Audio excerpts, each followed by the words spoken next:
back to the Property Buyble. My name is Kim Ackerman. I'm a buyer's agent from Sydney. Welcome back to the Investor Edition series that we are doing at the moment. I am super excited today for this episode. We are going to be talking about starting your property portfolio with as little as $30,000, $30K. So when it comes time to start your portfolio, I think a lot of people think you have to save hundreds of thousands of dollars. Get that out of your head. Today, I have a very special guest with me. Mr. Nathan Birch, welcome. Thank you, Kim. Appreciate it. I feel like you don't need an introduction, but I will absolutely give you one anyway for those who don't know you. Nathan is a buyer's agent also. Yeah. People, we're not competitors, but we could be, Different maybe. Markets and different things we do. Different things. Mostly, investor strategists, I guess you'd say. All investor, yeah. All investment. Yeah. You're the founder of B.Invested, which is a company that helps people learn about and also build investment portfolios. And you have a myriad of companies underneath that, from property managers, accountants, mortgage brokers, lawyers, you name it. Yeah. You take care of it. That's it. So I guess it's good to mention to people, you bought your first property at 18. Yeah, 2003. 2003. So they can calculate your age. Yeah. And by 24, you were earning enough passive income to not have to work anymore. Yeah, that was it. Yeah, which is pretty good. Long time ago now, but it's funny because it was in the middle of the GFC. Yeah. Everyone was scared of their job. And I actually just got annoyed with it. I was like, this is, a waste of my time being in my job. So I quit my job. Yeah. And here we are. And here we are. Exactly. Yeah. And look, now you have over 250 properties on your portfolio, which is just unbelievable. And you have 30 pubs and motels, and you also have a Chinese restaurant we were talking about the other day. Chinese restaurant, and I got my first 3 poker machines recently. Okay. So that's not that interesting. I'm collecting, they just happen and I work with that and then I expand. Amazing, amazing. Well, look, you're doing something right, a lot of things right, and you have a great team of industry professionals helping you. So I can think of anyone better to help me talk about this topic today on starting your portfolio, because this is really your bread and butter. I mean, you were my buyer's agent 10, 12 years ago or whenever it was, buying my second property on my portfolio, and you help people get their foot in the door and kind of wedge that gap open, even when it seems like it's so far away. So look, just to sort of kickstart this topic, I guess everything that you've ever learned about starting portfolios and having to have tons and shit ton of money, it's just not the case. Yeah. We're going to explore that in a bit more detail today, and basically go through how you can be a little bit creative with building your portfolio and everything to expect in between. So we're going to start with the end in mind, as you always say. And as we go through this process, a lot of people think, well, how the hell do I use 30 grand and upscale that into my first property and then my second and my third and my fourth? Yeah. So have you had any clients recently that have had 30 grand perhaps? Yeah, most of them. Yeah, amazing. Most of them come to me. First home buyers? First home buyers. First investor buyers? Yeah, even some people that might already own a property, they might have a bit of equity, but generally, between 30, 50, 100 grand. Obviously, if you've got more money, you can scale it to more hooks in the ocean to catch more properties and more equity and more growth. So a lot of people will sit there and think, I'll have to wait 2 years, but they don't understand inflation. By the time they wait 2 years to save up more money, the market moves up. They save 100, it goes up by 500. Yeah, it's like you need time to save, but during that time, the property prices go up, often more than you've saved. Yeah, exactly. So it's like, how can you ever catch the tide, go against the tide during this phase? But I mean, there are properties out there that are still good value or low enough value to get your foot in the door. But I guess it's fair to say that a great deal of that entry level is very dependent on your serviceability. Correct. For how much you can borrow. I think a lot of people, and this is where I said just a moment ago, a lot of people will focus on getting the property per se, but they're not focusing on, what they need. I reckon probably 90% of the properties that I've bought in my portfolio have not been what I want. Yeah. They're about what the bank wants. Yeah. Because I want the bank to keep giving me money to keep buying and building the portfolio. Yeah. And it was about when I got to about 7 properties that, the light switch turned on for me. I was like, hang on a second. I was trying to buy a property for 250K. This was back in 2005, 2004, something like that. And when I went to buy the property, the broker said, you can't get a loan for it. And I was like, okay, well, I can't get a loan. So I went and found a property for 130. Why? Because you didn't service? Yeah, I had seven odd properties beforehand. And I bought a property for 130 grand and I got the loan. I was like, great. I went back and I told my broker I want to get another one that's in the same complex. Because up until then, I'd use the word house because I wanted to buy a house. Yeah. But I couldn't buy a house. I bought a townhouse. And when I bought the second one, I said to the broker, can I get the loan? And she goes, yes, you can. I was like, one was 130, one was 140. That's 270K. You told me I couldn't get a loan for 250. Yeah, it's fine. You lied to me. Yeah. You lied to me. Yeah. And when she said that, she goes, I didn't lie to you, Nathan. She goes, you've got now 2 sets of income coming through. Yeah. Your servicing works. And I was like, hang on a second. Like, how can I get to more? Yes. And I just had a humble goal of getting to 10 properties. And I thought if I could get $100 a week. We have well surpassed that by this point. True. Yes. 250 plus. It just changes all the time. But my strategy is just to buy and hold the properties and, have a nice portfolio there. And ultimately, I got stuck and I realised that it was the properties to get me to the more lending that was important. And, I bought my portfolio from there and I've moved it as I've needed to get more equity or more cash flow or more capital growth.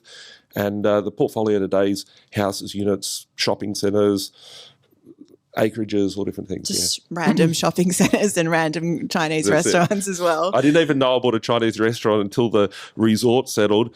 And I was like, shit, what do we do with Uber Eats accounts? And it's been about 6 months. Yeah. And it's only today I think the Uber Eats account set up for it. I find that the most successful people are people that just work it out as they go. Exactly. You can't fully ever be totally prepared. Yeah. And if you wait until you're totally prepared, which may never come, you miss out on so many opportunities. I don't think anything's ever been perfect. Yeah. Right? No. Whether it's having the money for the deposit, people say, "Oh, Nathan, you're so humble. You just, you're not a cockhead about, He's got no shoes on. Just letting everyone know. I don't even own shoes, just thongs, right? Yeah, and those thongs. That are international flip flops, genders, whatever you want to call them. It's fine. It's totally fine. But I there's no perfect time, and I think it's important to have a solid strategy. And then be fluid so you can move with markets. If I was still trying to buy the same properties that I bought 15, 20 years ago that were 200 grand, I was buying houses in Western Sydney for 200 grand everywhere. But they're like $1 million now. Yeah. I'll never get them for 200 grand. So I have to go, the strategy of the 200 grand purchase works. So I have to go to a different market and find that same sort of property today in 2022. There's less places. Yeah. But there are. Yeah. For 200 grand, there are less places. There is. It's become less all the time. There's always places, right? Yeah. And I guess, it's about, I always use the analogy of there's that crack in the door of you getting your foot into the property market and you've got to just wedge something in there and just wedge it open. And that wedge will be that first property. Yeah. And then you stuff another property in there and it'll open to the point where it's easier and easier to keep building that wealth and using that creativity that you mentioned of knowing what the banks assess and use to your advantage. Exactly. To kind of do things legally and do things the right way using their rules. Exactly. They set the rules. They set the rules. What can I play in there? It's like the law, right? They have a book and there are always loopholes in that. There is. Where you're still sticking to the rules, but you're maybe going in between around the corners. Yeah, I think being strategic, a lot of people just accept the world that they're given and they play in the parameters and it's hang on a second.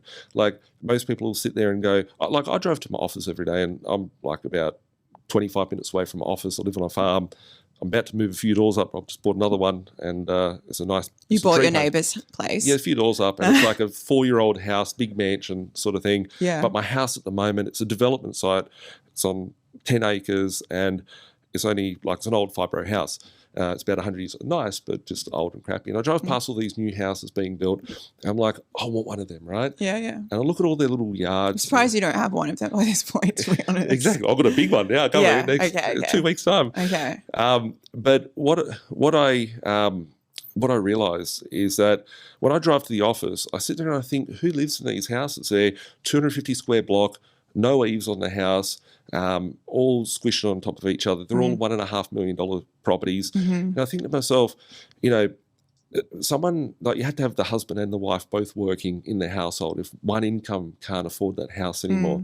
And I think to myself, if someone gets sick, doesn't want to work, they have kids, whatever, then they're in a lot of financial issue. Yeah. And I always think to myself, why wouldn't you just go and buy 10 properties for 150K instead of one house for 1.5? You'd have 10 sets of tenants all bringing in $300 per week rent. And that way you've got $3,000 a week or 150 grand income. If the husband and wife are on 150, you've got 150K coming in. Now the household is on 300 grand. At that point, you can afford to pay rent, or you could use those properties, the equity from, let's say they go from 150 to 200 grand, there's $1.5 million worth of equity of property going to $2 million. You've got $500,000 worth of equity. There's your... You've got the compounding equity of all of them combined as well. And the cash flow. And I think that's the thing.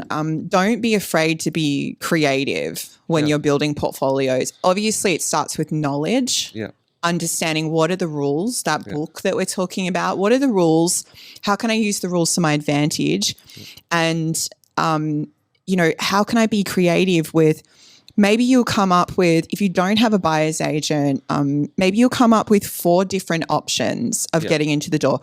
Buying one, or buying one outright, or buying 3, or buying, and do the figures on all of them, all 3 or 4 scenarios, and say, where do I end up in 1 year, 5 year, and 10 years?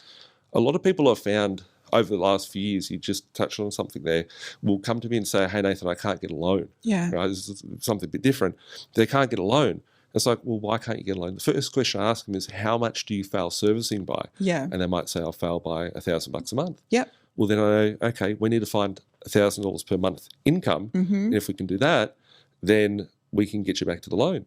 So they'll tell me, okay, I need $1,000 a month. How much cash do you have? Okay, I've got 100 grand. Well, we can go buy a little cheapy cash outright for 100 grand. Rents for $300 a week. There's $1,200 a month. You've now got the ability to take that to the bank, service for loans, get loans again. So it doesn't matter if someone's at a bigger position or just starting out. Like, I've got people that start out with 30 grand. You were talking to me beforehand about 30 grand. What can you do for 30 grand? Yeah. 30 grand is a 20% deposit for 150,000 purchase price. You can buy in Perth for 150K. I've actually bought in the CBD in 2022, like within the 5K radius of the Perth CBD for 150K. Yeah. Wow. Brisbane, it's getting a bit harder, probably 200 grand. I did like 4 properties yesterday that were 140 to 145K each. They rent for like 250, 280, 300 per week. And a lot of people look in Sydney right now, in Gold Coast, Brisbane, and think, it's too expensive. The prices have doubled recently. I can't get a foot in the door. Well, I look for areas that haven't had that growth yet, or they may be in a bit of a suppressed market. It's like going to the Easter show and people going, okay, let's not buy a can of Coke and have a drink at home. Well, wait till we get to the Easter show and buy a can of Coke for $10. Why would you want to do that for? Why would you? Yeah. And why would you want to be caught up in a market which is a boom? And very much so. And we were talking about this the other night. It's like focusing on certain areas that maybe haven't, like even exploring the idea of areas that haven't hit where the medium growth is, if you're to look at the median growth, if you're to look at like the median household income and see where, as those two things stack up to each other, some areas or regions or SA3s or whatever you want to call it, the household income is well below the median. And you think, how can people sustain these properties or even get in, you know, without having old money and things like that? But there are some areas around Australia where they haven't even like reached each other and the household is well below. Exactly. And like, without going down too many different areas, like a lot of people I can do that. We did that the other day. It's like we can I always think about, like, it's important to understand how money works, and just touching on that for a moment. Like, people say, I'll go buy a house for $1.5 million. The bigger the house price, the better the area, the much bigger chance for going up in value.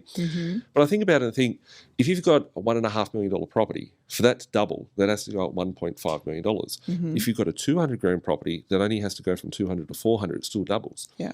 But the income in an area that would be at a $1.5 million, you might have 150, 200 grand income per year, household income.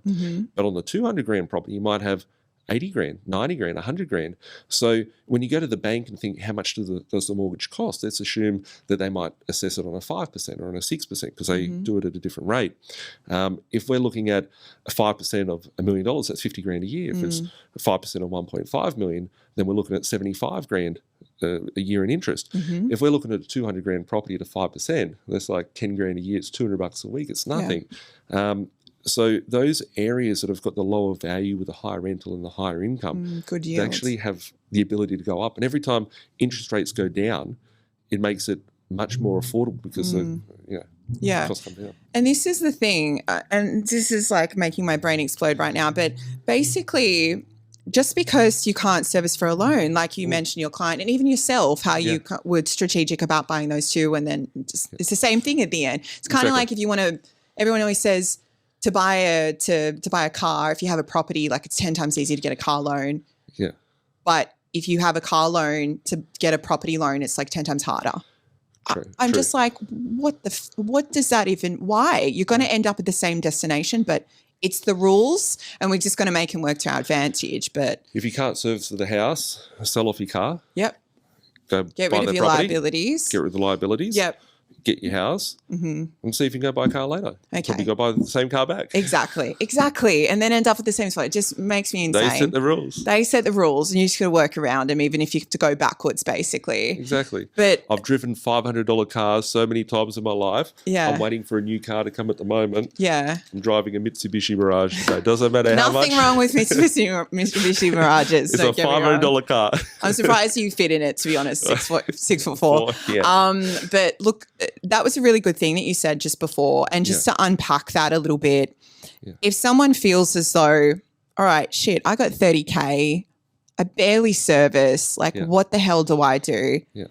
Yes, you can be creative with your servicing and a good broker, firstly, but be creative with what you can achieve from a rental yield post-purchase, because that will affect your servicing. Correct. And a lot of people will just think, okay, and this is the biggest thing. If we just think about every person you've ever spoken to about buying a property, they'll go to the broker will say you can borrow 500 grand, you can borrow 600 grand, you can borrow 800, you can borrow 200. Yeah. If a broker says you can borrow 500 grand, everyone goes, I want to go buy a place for 600 grand. I want to buy something, you can borrow $1 million. Yeah. What can I buy for $1 million? Oh, 1.2, let's go buy that. What people aren't looking at is going, okay, I can borrow $1 million. How can I borrow $2 million, right? And I think that's where the big key is, right? How do I borrow $2 million? Well, if you're only on 100 grand a year and you're only able to borrow $1 million, just hypothetical numbers here, of course. Yeah. How do you get to that level? So you need to make sure that when you spend that $1 million, that you're building yourself 100 grand worth of rental income. With that 100 grand worth of rental income plus your 100 grand already, now you're on 200 grand a year income. When you go back to the bank, they're going to be servicing you. Okay, we can borrow another 500 grand on top. People don't look at it. They don't. And this is the thing. Rent is taken into consideration when you're getting the loan. The bank wants it. I know it's after the fact. People don't think about it though. So first-time investors, they don't know to ask that question, right? And the emotion. Like I think the emotion. Of whether it's investing, like no successful business is built on emotion. Yes. Right? So if you're a property investor, you should be looking at it like a business plan and going, okay, what is my plan? How long do I want to be until I get retired? Yeah. Right? What sort of income do I need? So I always think, like, if I want 100 grand a year income, that's $2 grand a week. Yeah. $2 grand a week. Let's say you've got $300 a week rent. You need 7 properties to get there. How do I get 7 properties? Oh, it's impossible. No, we need to find out what properties will get there. Then we need to work out how can we get to 14 and get to 21. Yeah. And it is possible. Like, I know it's so much harder to get into the market these days, and it's getting, let's be honest, getting like more and more hard each year with the property prices going up, inflation, like higher interest rates, lower serviceability. It's like, when does it end until something explodes and then like no one will be able to, it's just crazy. But these are the types of things that people can do. And when we're talking about quite literally starting a property portfolio with 30K, finding the areas that are of that lower value, maybe haven't hit that median household income value that we're talking about. But you actually have 5 touch points, don't you? It started as 3. It started as 3. And now it's at 5. It went to 3 and then went 4 and now it's at 5. Now it's at 5. And it's only got number 4 and 5 in the last 2 years. Okay. And it's funny, like we're talking about 30 grand, how to start a portfolio with 30 grand. Because as we're talking, I'm thinking, shit, how much did I have to start off when I bought my first place? And I had like 35 grand. I used mortgage insurance. I bought a property for 248 grand in Western Sydney. It was a house. It's probably worth about $1 million today. But I wouldn't do it that way. I'm not a fan of going mortgage insurance. Like maybe out of 1% of the investors that I work with mortgage insurance. 99% would be the 80% lend. And that's understanding how the back end of the banks work. But if I had 30 grand today, I'd still be buying the same sort of thing. So if I had 30 grand, I'd go and buy a property for 150K. Look for the view of pulling out equity, using that equity to buy number 2, number 3, number 4. When I bought my first principal place residence, I was up to about 120 properties or something. Wow. It was like 8-9 years on.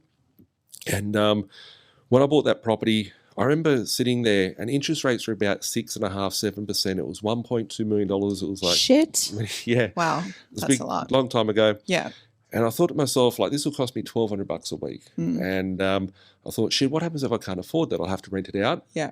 And I looked at my worst case and it was like $500 a week. That's still $700 a week negative. And I thought about it for a few days. I'd actually bought the property, unconditional, all that. What I did is I sent out some emails to about 30 of my properties, property managers, and said, hey, put my rent up $20 here, $10 there, $30 there. I ended up with about $700 a week extra. And I thought, worst case scenario, I'll just rent it out. My portfolio will be the same it is today. Happy days. Exactly. And it's all variable. Yeah. Like it's so flexible. It's not even funny. And when you get to that level where you do have even like 10, there's so many things you can, it's so fluid. 10 properties. Yeah. Most of my investors have put their rents up, myself included, $100 a week, right? Yeah. I made a Facebook Live the other day. I was laughing. I was like, I don't care about interest rates, right? Because I put up like 100 properties by $100. That's 10 grand a week. Yeah. Right? But if you just had 10 properties and put them up by $100, that's still $1,000 a week. Yeah. $1,000 a week is 52 grand a year. Yeah. That's, a little bit lower than an average income now, but, it's going to give you decent. You're going to have bread on the table and food and lights on and that sort of stuff at home. But for me, the fundamentals are crucial. So once you have a strategy, once you have a plan in place, that's the first step. But then working backwards and going, okay, what are the properties, etc. I think when I first started buying property, there was no realestate.com, there was no internet, there was no podcast. There was really no showing your age. Yeah, I know. I'm getting there. I'm the same age, so it's fine. I've got to embrace it. So looking at it, I had to go and do all the hard work. There was no videos, no podcasts, no nothing. And I'm sorry, but that is why you are where you're at today, because no one just handed this to you. No. You literally, through trial and error, have discovered and use all of this rules and all this rule book to your advantage. Trial and error. By no means did I come from any privileged family, 3-bedroom red brick house, Western Sydney. I'm not trying to say I grew up in a struggle street or anything poor or anything like that. Just a very hardworking family. And my family, I actually support most of my family nowadays. They live in my houses, don't pay me rent, all that sort of stuff, because I just want to look after them. Yeah. But yeah, I guess working out the parameters is very, very important. Once you've got a roadmap, I call it like a business plan for your property portfolio. Then working out what properties, but you want to make sure the 3 things that I always started off with, which was buying at below market value, does 2 things. Buying at below market value means that you've got equity from day one. So you can go back, let's say you buy a property worth 200 grand and you pick it up for 150. There's 50K there. You can go back, rip out 80% of that. That's 40 grand. Go and use that 40K. You got instant equity. Correct. If the market turns and everyone's fearful that the market's going to turn, right?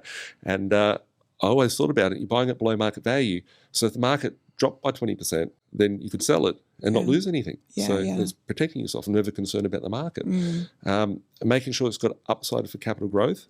That is why we want to buy the property. It's important, exactly. Want to make sure it has a strong cash flow. Everyone thinks it must be a positive cash flow from day one, but as long as it's got its own heart, lungs, and respiratory system looking after itself. That's the crucial part, because if you're buying a property and it's costing you $200 a week, you're having to go to work to pay for it. It should be improving your lifestyle. If the property's neutral cash flow and you push up the rent $50 next year, $10 a year after, $20 a year after, positive. It's going to go positive. Yeah. The newer parts to that, the 5 things, it's the 4th one. I wanted to buy it below rebuild costs. So the infrastructure costs, we've got rising cost of good, whether it be for the asset portion of the value. Asset, yeah. Yeah. A lot of people say houses decrease in value and all that, the land increases. I disagree with them, because the cost of goods is continuously going up. If you were to look at something off the plan, someone's paying all these margins and stuff, it's like buying a brand new car. I can get that. But if you're buying a property like today in 2022, it would cost more than $200,000 to build a granny flat. If you can buy a 2-bedroom unit, 3-bedroom house for $150K, $200K, then you're going to be buying that property below what it would cost to rebuild. If you had to have someone else come in and build a competitor property in the street, that would mean that would need to go for $500,000 instead of $200,000. So you've got intrinsic value there. The 5th one is making sure that you're buying in an area where the servicing is strong, which is what we're talking about beforehand, to make sure that upside for growth in the future. And vacancy rates are low then as well. They want to live there. Exactly. It's an area. And I was thinking about it recently, just earlier today, actually. It was actually today that I thought of this, that, if we're in a tighter market or something changed in the market, rents, people can't afford to buy. Right? If it becomes harder for people to buy, then their rents are going to go up. So it's going to push rents up. And we're in a market now where a lot of investors that have got a portfolio, have got large portfolios, their rents are going up $50 a week, $100 a week. Yeah. All of that is just on their bottom line. Like, if you don't have the asset and costs go up, well, then you've got to pay for that yourself. Yeah. If you have the assets and the costs go up, those expenses are going up for everyone else. Yeah. But that cash flow, your debt is fixed at the level of debt that you take out on the property. So that's what I look at. Yeah, being strategic is so important when it comes to building a portfolio, because a lot of people freak out and think, oh my God, what happens if I have 10 properties and the interest rates go up? Or what happens if this? But like you said, be flexible with the rent, reassess where the rent's at. Even if you put up the rent by $25 a week, there's a good chance those people aren't going to move out from $25 a week for a start. You can assess your landlord insurance and get a better rate and get that for cheaper. You can look at everything and anything as far as costs towards sustaining those properties and make it better. I mean, I remember many years ago, I went through a period where I thought, shit, I'm going to be really tight on money like for the next 6 months. So I basically looked at every single one of my bills and reassigned them to different companies, got better rates, and then all of a sudden I had an extra $500 a month. Yeah. And then I was just like, fuck, I'm fine. Like shit, it's fine. I'm fine to move forward. But be creative with that, because there are always options as well. But look, if we're to like break it down, right? Yeah. Quite literally getting your foot in the door on 30K, you're looking at a low cost property. Yeah, it could be a little house, like could be a townhouse, could be a unit. I'd steer clear of things like studios and under 50 square metre properties, because you can't get the finance. It's not the really finance is a bit tricky, especially with resale as well, with lending and so forth. But I'll take those things if someone gives it to me for $20,000 or $30,000 or $40,000. And who gives you these studios? Can I have one? Yeah, they're out there. They're out there. We'll talk afterwards, but no, they're out there. Well, especially if you're buying in bulk, right? Yeah, exactly. You're going to get these for such a small amount, but there are still properties out there in specific areas, and don't be afraid to buy properties at this level thinking, but it's like a shitty property or it's a crappy. Yeah, it's not the same as like a $1.5 million but you've got to get your foot in the door. Yeah. I remember it was 2004. It was like the Christmas of 2004 going to 2005. I was 19 back then. I was 19 once, Yeah, we all were. We all were. Yeah. And I remember going away to Queensland because I'm based in Sydney like you are. And I remember going to Queensland, and it was before the internet of like realestate.com and all that. And I'd heard of this area called Logan, and it's like the blue collar Western Sydney, really, rough area. People say don't go there, whatever. And I heard about it. And I was on holidays with my girlfriend. I had a girlfriend at the time that we were up there, and we were meant to go to like SeaWorld and Dreamworld and all those holiday things. And I kept driving around these houseo areas, right, looking at these properties.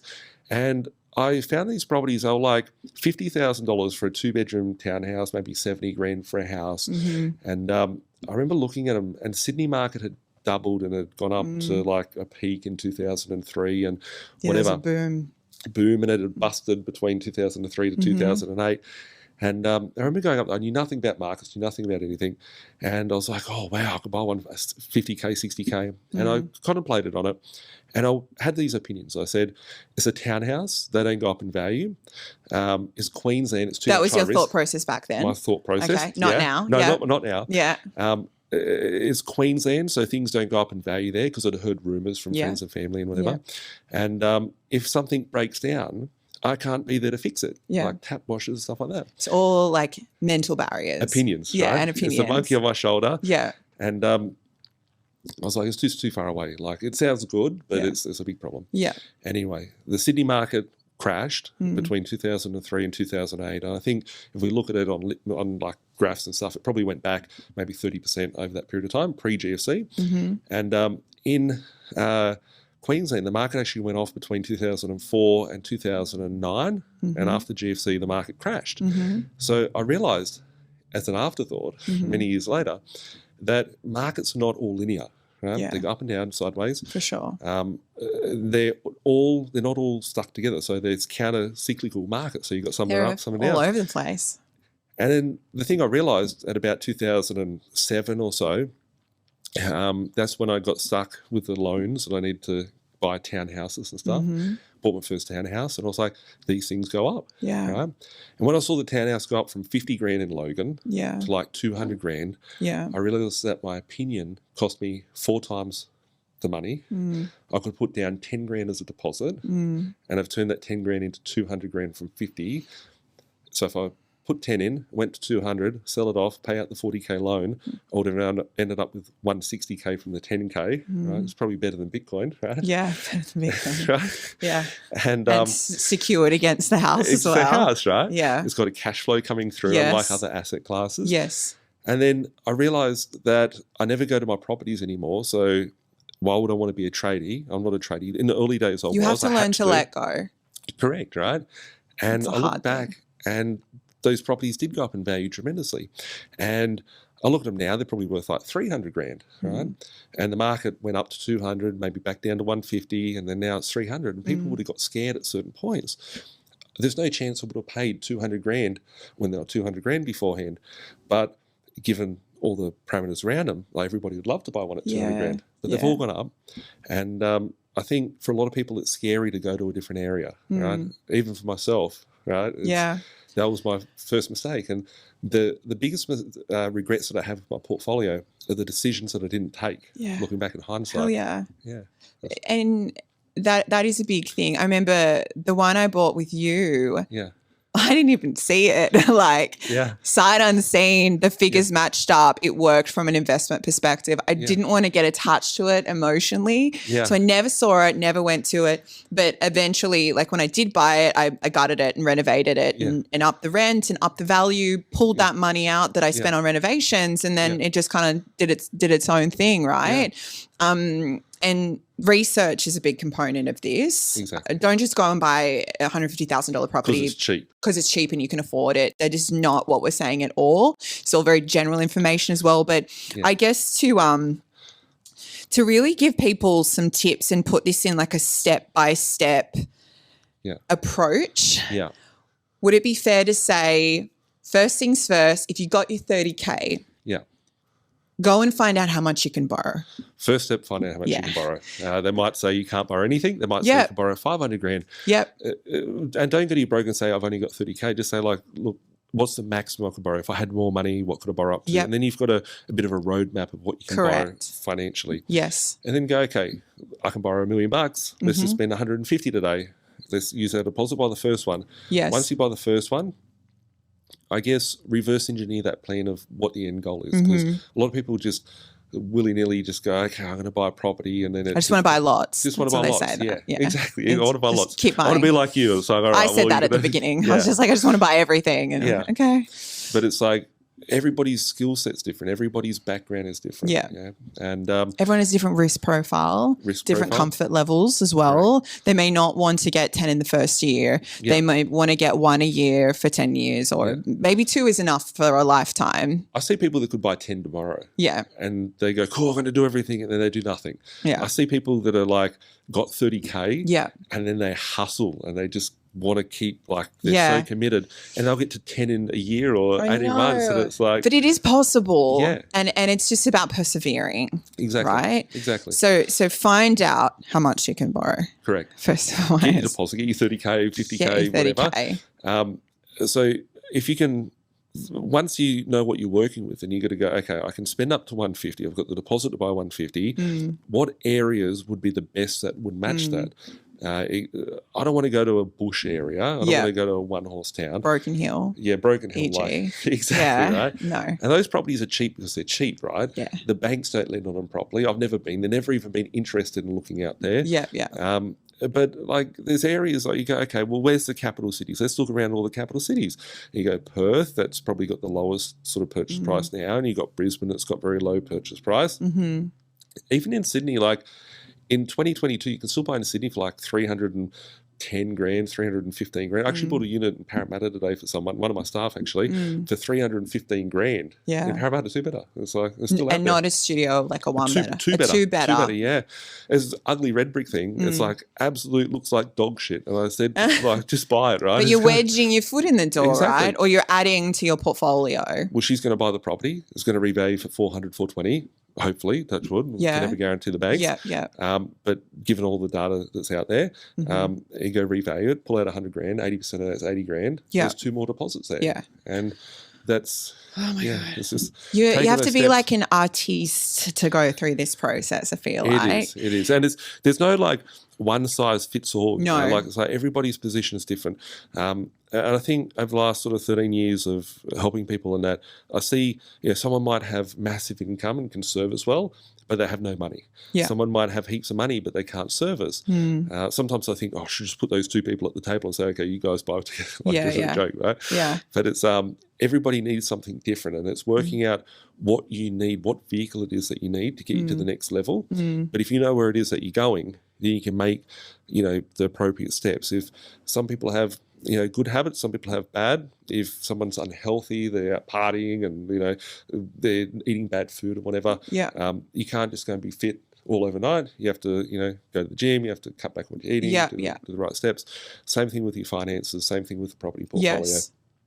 But I think if you have the deposit, go, okay, I'm going to spend in this parameter, find the location of where you're going to invest in, purchase the first one. You want to be buying it where you've got the access to equity again. If you can, some people get scared of taking equity as well, because they'll be like, I don't want to take the 50K out, I've got to pay 5% interest, I've got to pay 3%. Just dump it in your offset account, everyone. Yeah. Dump it in your offset account. Just have access to it. The repayments won't change. You can just dump it there, just have access to it. Correct. Yeah. And looking at it like, if you had 50K, how long would it take the average person to save up 50K? Right? Yeah. They save up 50K, then they have to pay tax on it and all those sort of things. Yeah. It might take them a year, 2 years. By that time, the market will go. You could literally pull out the 50K equity, use it as a deposit for property number 2.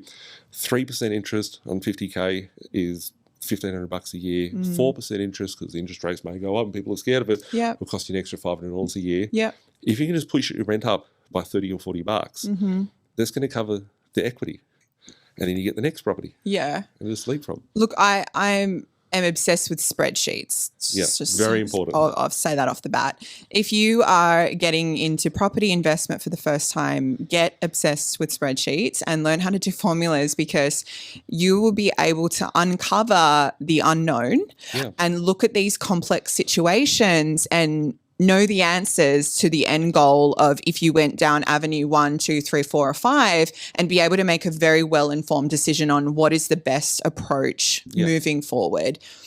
get your finance in order. With the research side of things, that can be a bit difficult sometimes if you don't have a buyer's agent or an investment strategist involved. But if you want to DIY, you can most certainly look at these different areas where property is going within the amount that your budget is. And I think it's very important on that. Like nowadays, it's like driving a car, right? When you first start learning to drive a car, you're like, you're not going to crash into anything. Now you're like, oh yeah, we'll put the arm out the window and turn the music up. I don't know how you learned to drive a car, but that's I'm just saying. I know what you mean though. But when you are starting out investing, I remember I used to spend like 8 hours a day just researching areas, wanting to go out there, seeing what they're like. You want to become an expert in that area. So don't just go, I'm going to buy over here because I heard a hot tip on a oh my God, that frustrates me so much. There's been great growth in Tasmania. Let's go there. And it's like, Tasmania according did nothing. To what? According to who? All these spookers have got in there. The prices have gone up. It's like, because it's gone up triple doesn't mean it's a great investment. It means that there's so much downside risk. You want to go to a market which hasn't had that. Do you know what it is? People regurgitate information that they're not even sure of. Yeah. Well, I heard that, Brisbane was doing great at the moment. I heard you shouldn't buy an apartment in Brisbane CBD because there's there's an oversupply and an under. I heard that, and I'm just like, stop it. Like, do your own research. The important thing about that is very important, right? Because I've seen in all different areres of life, right?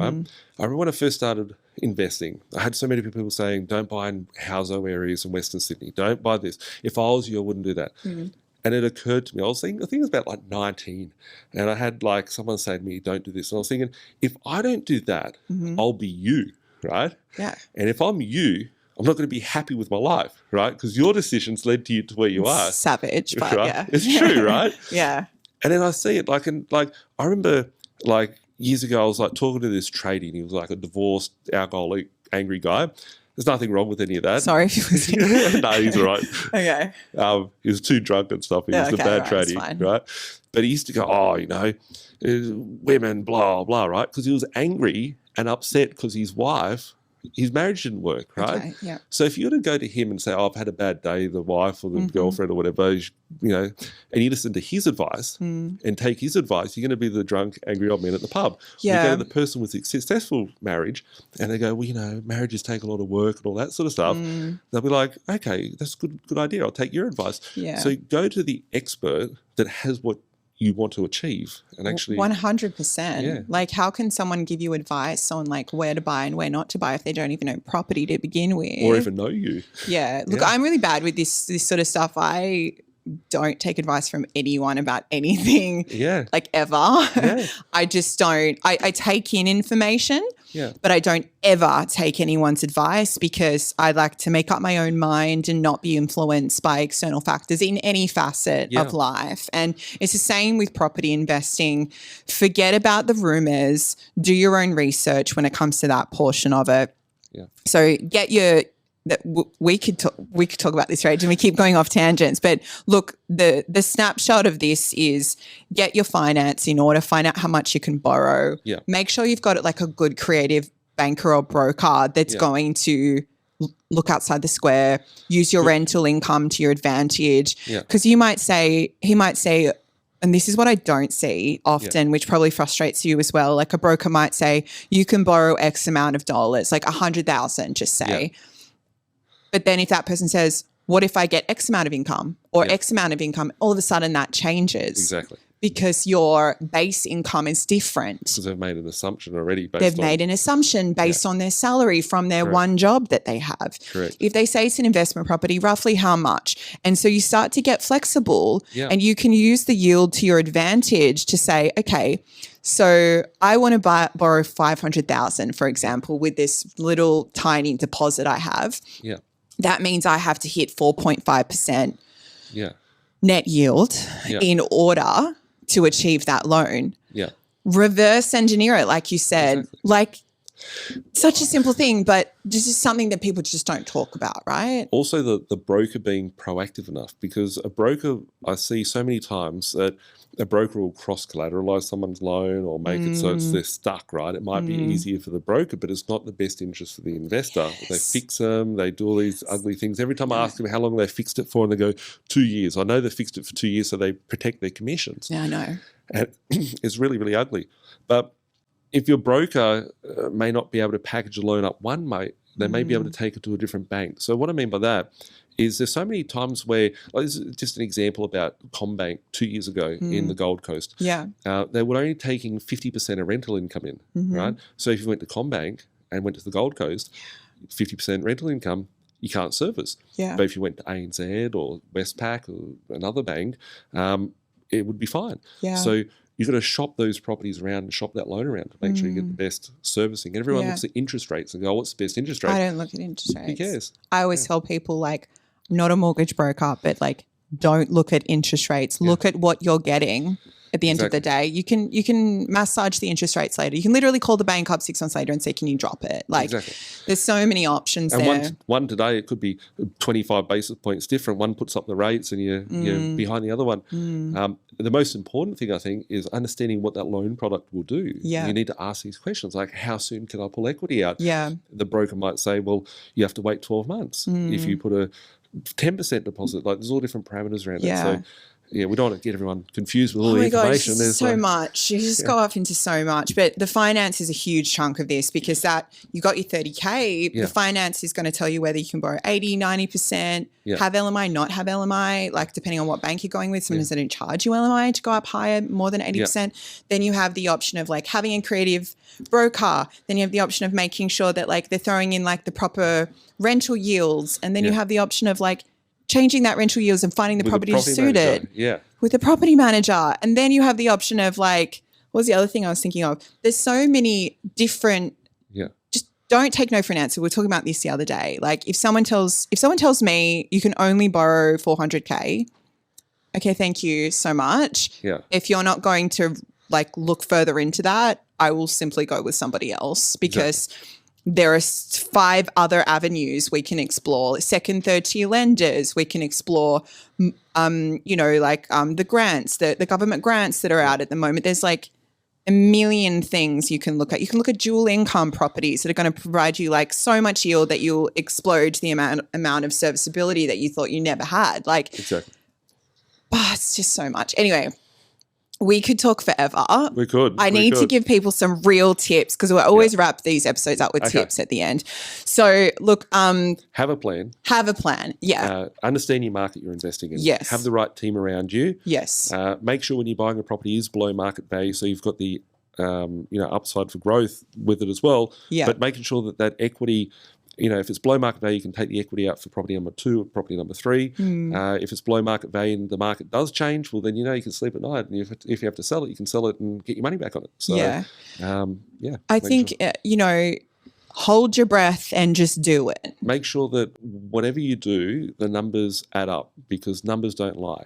Yeah? It's true. Your emotions can lie. Your friends and family can lie. Yeah. The salesperson selling you something can. But the numbers are what's fundamental. If you're an investor, you treat it like a business, you revert back to your strategy, revert back to your business plan. As for the properties out there, you can buy stuff. Probably the cheapest property bought this year was $16,500, as we've been talking of. Like, that's that's the actual purchase price, right? Yeah. That's for a block of land. Most expensive, like $6.6 million for property.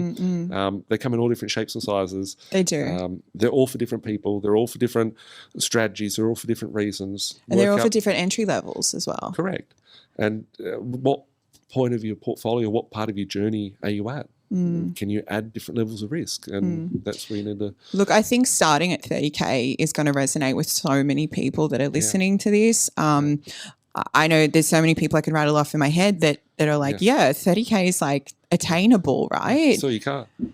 $500 car. Sell your car, go buy a property, buy below market value, and then pull that equity and go buy your car back. Like there's so many different ways, and just try. I know it's hard for some people because not everyone like thinks on this like hectic wavelength of like all these different like options and things and like that. But just try and be creative. Don't take no for an answer, and realize that there is more than one option when you're going through this. So as you said, stack up all your options, look at the areas, but in my opinion, don't wait to save more. Like, get out there when you can, get in there when you can.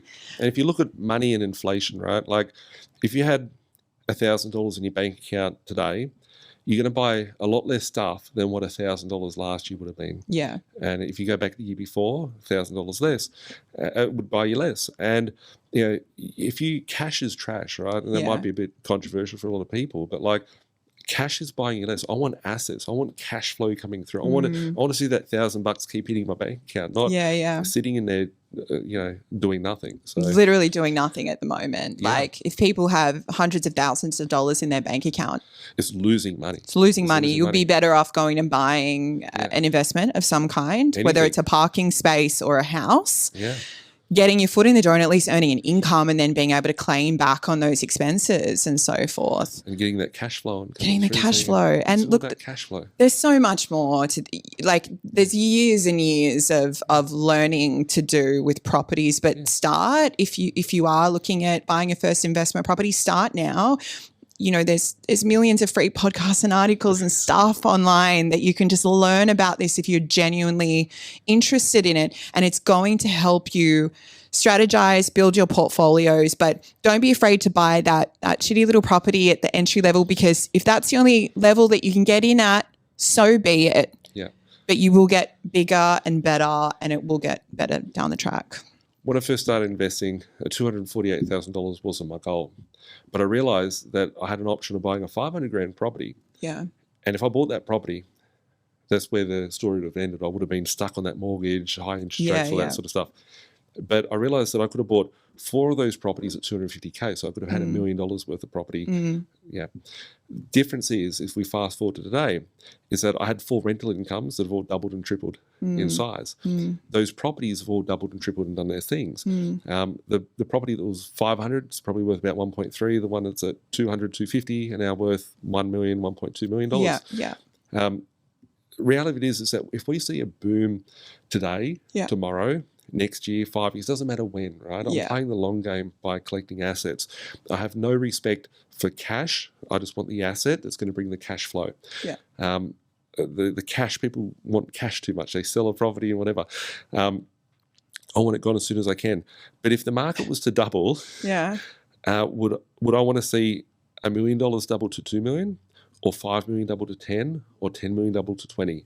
You need to work out what sort of asset position that you need, and then work the right steps to get there. Yeah. Yeah. Oh my God. There's just so much there. I could talk about this all day. There can be a whole nother episode just on like the actual building of the portfolio and how that's structured, and all the millions of different ways you can have different types of things within that portfolio, no matter what the size is. But this has been great. Cool. So thank you so much. Thanks for having me. Love everything you do. You have obviously just like smashed it in life. So thank you. Kudos to you. Thank you. Keep doing everything that you're doing. The hustle's real. Hustle, the hustle's definitely real. Keep being authentic as well. Think one part of it is to achieve something, but the other part is to keep that, right? And I see so many people that, you know, whether it be in business or like just generally, you see people, you see like a sports star or something, someone will get to a level and then they stop doing what it takes to get to that level. Because they get comfortable. Comfortable, yeah. There's a or quote. An ego. Yeah, exactly. The ego is a big thing. There's a quote that I love. It's called "The lust for comfort kills the passions of the soul." Okay. And it's just kind of like the more comfortable you are, you lack that like drive, that hustle to like go and do what you really want to do. Yeah. And I think people get very complacent, very comfortable. They get to these platforms where they're like, I kind of got what I need. Yeah. And then they lose all that. It's never enough. It's never enough. But yeah, it's never enough for me as well. I'm like, it's never enough. Everyone's like, you know, this is great or this is great. It's a game now. It's never enough. It's a game. Yeah. It's a game. And when you get to a point, like the dangerous part for me is like, I just don't care that much anymore. It's like, I want to keep pushing myself. And then but you'll have goals. You have yearly goals, quarterly, everything. Yeah. And like another sort of saying that is pretty cool is every level there's a new devil, right? At each, you need to keep reinventing yourself. You need a different mindset. Like the person that you are when you buy your first one is a different to the person you are when you get your 5th, your 10th, your 50th, your 100th, whatever. And just keep growing. So much. Well, thank you. Thank you for coming in today. Thank you for your time and your knowledge, and everything else has been really fun. I hope that people that are listening have taken something away from this. You know, buying a property or starting a property portfolio with as little as 30K is not easy. No. But you just have to go through the steps, one foot in front of the other. Get your finance, choose an area, go and find something, and just fucking do it. Take action. Take action. Action is the big thing here. And before you know it, that property will do its thing and you can get the next one. And be strategic, be flexible, and just squeeze out everything you can from it, basically. From chatting, I just think of it as every day is it's just normal, right? It's just normal. But thinking about it, people that might be watching will be thinking this is, it sounds scary, right? Going to that different area, different market, whatever. Yeah. And you may have a lot of people saying, don't do this or do that, do the next thing. Yeah. Just really make sure that if you have a strategy, the logic is in the strategy. The emotion is what other people's opinions are. So be careful where you're taking that advice from. Yes. Make sure that it fits in line with your strategy. If you have a strategy, stick to the strategy. Yes. Make sure everything else around you fits in. Yeah. If your broker's telling you a different thing, find a new broker. If someone's telling you different, find a new Of course. broker. Anyway, good luck. Thanks for watching, everyone. Thanks for having me. Thanks for listening, for watching on whatever platform you're on. And I'm so lucky to have you here today. So thank you. I love it. And hopefully you can tune into the next episode. We're going to have a lot of good stuff on this Investor Edition series. So we'll see you soon.